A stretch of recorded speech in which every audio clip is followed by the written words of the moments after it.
శ్రీకాకుళం జిల్లా సంక్షోభంలో ఎరువుల కొరతతో రైతుల కంటనీరు. వైసీపీ యువ నాయకుడు చిరంజీవి నాగ్ ఆవేదన వ్యక్తం చేశారు.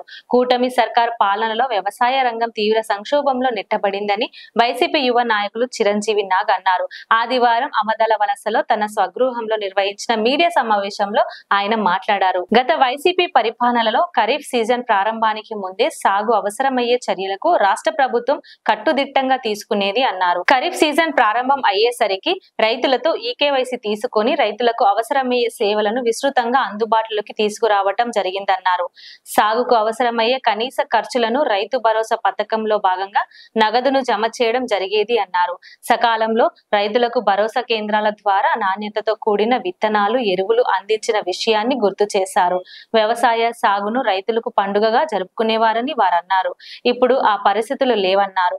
రాష్ట్రంలో పలు వర్గాలకు చెందిన ప్రజానీకానికి సాయం అందించాల్సిన కూటమి ప్రభుత్వం రెడ్ బుక్ రాజ్యాంగం ద్వారా దాడులు జరిపించడం, తప్పుడు కేసులు బనాయించి జైల్లో వేయించడం వంటి విషయాల్లో మాత్రమే ముందుకు ఉందన్నారు. కూటమి ప్రభుత్వంలో పలువురు నాయకులు తమ ఇళ్లను వ్యక్తిగత గోడౌన్లుగా మార్చుకుంటున్నారన్నారు.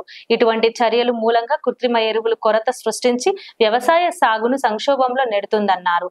ఈ విషయంలో వ్యవసాయ శాఖ మంత్రి, జిల్లా కలెక్టర్, వ్యవసాయ శాఖ జేడీ, క్రింది స్థాయి అధికారులు సమాధానం చెప్పాల్సిన అవసరం ఉందన్నారు. చాలా చోట్ల ఇప్పటికే వరి నాట్లు కొనసాగుతున్నాయన్నారు. నాట్లు వేసిన రైతాంగం ఎరువుల కోసం ఎదురు చూపులు చూస్తుందన్నారు. మండలం కేంద్రంలో ఎరువుల కోసం రైతులు క్యూ కడుతుందన్నారు. ఇప్పటికైనా ప్రభుత్వం రెడ్ బుక్ రాజ్యాంగానికి స్వస్తి పలికి వాస్తవిక పాలనలోకి రావాలన్నారు. రైతులను ఆదుకోవాలని కోరారు. రైతులకు అవసరమయ్యే ఎరువులను పూర్తి స్థాయిలో అందుబాటులోకి తీసుకువచ్చేలా స్థానిక వ్యవసాయ శాఖ మంత్రి కృషి చేయాలని కోరారు. ముందుగా ఆందోళన పత్రిక మరియు మీడియా సోదరులకి కూడా నా నమస్కారాలు తెలియజేస్తూ, ఇవాళ ఈ ఆంధ్రప్రదేశ్ రాష్ట్రంలో రైతులకు అన్యాయం జరుగుతుంది అనటానికి పెద్ద ఉదాహరణలు చాలానే ఉన్నాయి.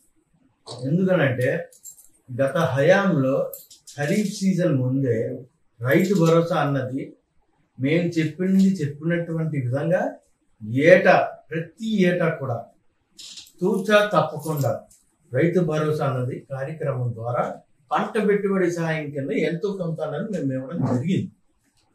కానీ ఇవాళ అన్నదాత సుఖీభవ అని అంటున్నారు. అన్నదాతను ఆదుకునేటువంటి పరిస్థితుల్లో ఇవాళ ఈ రాష్ట్ర ప్రభుత్వం వైఫల్యం చెందింది. ఎందుకనంటే ఇవాళ యూరియా విషయంలో యూరియా గవర్నమెంట్ కంటే కూడా బ్లాక్ లో బాగా దొరుకుతుందని చెప్పేసి ఏంటంటే చాలా మంది అంటా ఉన్నారు. దానికి పెద్ద ఉదాహరణ ఇదే. ఇది ఇది జస్ట్ ఒక ఉదాహరణ మాత్రమే. ఇంకెలాంటివి ఎన్నో ఉన్నాయి, ఎన్నో చోట్ల జరుగుతూ ఉన్నాయి. తెలుగుదేశం పార్టీ నాయకుడి ఇంట్లో గొడవలోనిది ఈ స్టాక్ అంతా కూడా పెట్టుకున్నాడు, యూరియా స్టాక్. రైతులు ఇబ్బంది పడుతూ ఉంటే వీళ్ళు ఎంతసేపు కూడా బ్లాక్ మార్కెట్ మీద కన్నుంది ఎక్కువగా అమ్ముకోవడం వెనక నుంచి.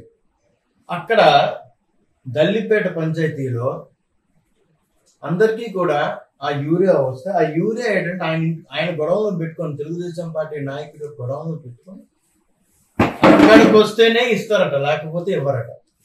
ఇవాళ జిల్లా కలెక్టర్ కానివ్వండి, జేసీ గారు కానివ్వండి, లేదా జేడీ అగ్రికల్చరల్ కానివ్వండి, అక్కడ ఏవో కానీ ఏడీ కానీ, నేను అడుగుతా ఉన్నా వీళ్ళందరికీ కూడా, గతంలో మీరు ఎలాగే పంపిణీ చేశారా?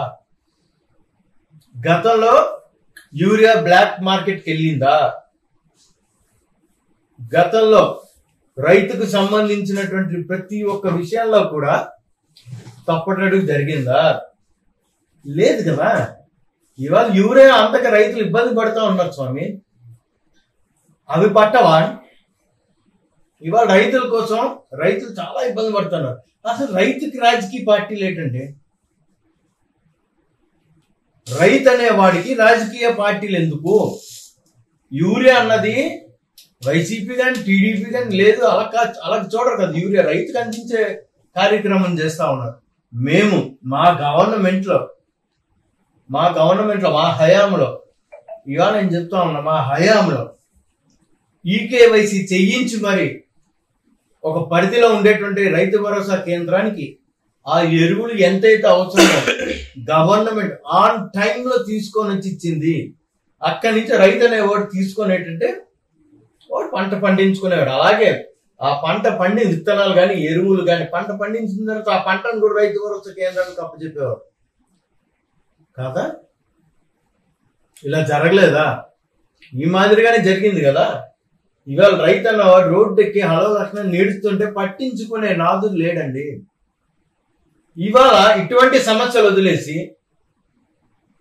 రైతులు ఇబ్బంది పడతా ఉన్న సమస్యలను పక్కన పెట్టేసి ఈ ప్రభుత్వానికి అరాచకం, రెడ్ బుక్ రాజ్యాంగం ఇదే కనిపిస్తా ఉంది. నిన్న మిథున్ రెడ్డి గారిని అరెస్ట్ చేసినారు. ఎందుకంటే అరెస్ట్ చేశారు? దేని మీద అరెస్ట్ చేశారు? కారణాలు ఏంటి? లిక్కర్ స్కామ్ అన్నారు. ఏంటి ఆ స్కామ్? ఏంటి ఆ స్కామ్? నేను అడుగుతా ఉన్నా. ఇవాళ మీ దగ్గర ఆధారాలు ఉన్నాయా? లేవు. ఆధారాలు ఉంటే ఆధారాలతో సహా మీరు అరెస్ట్ చేసి అప్పుడు కాకపోతే ఇచ్చేసుకోండి.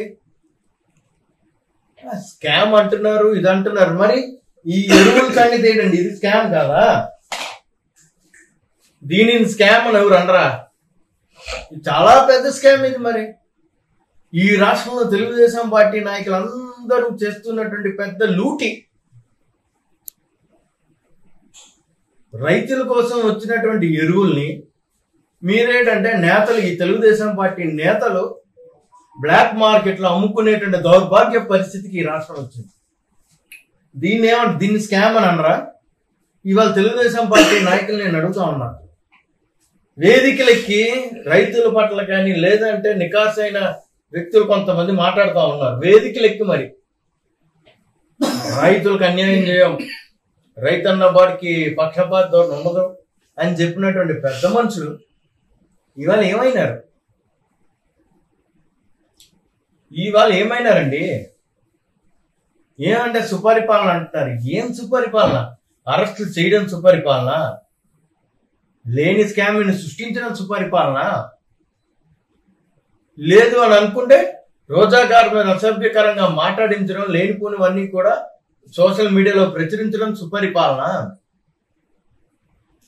ఇవాళ చాలా మంది చాలా రకాలుగా ఇబ్బంది పడతా ఉన్నారు, ముఖ్యంగా రైతులు. దయించి ఇవాళ నేను జిల్లా కలెక్టర్ గారిని నేను రిక్వెస్ట్ చేస్తా ఉన్నాను.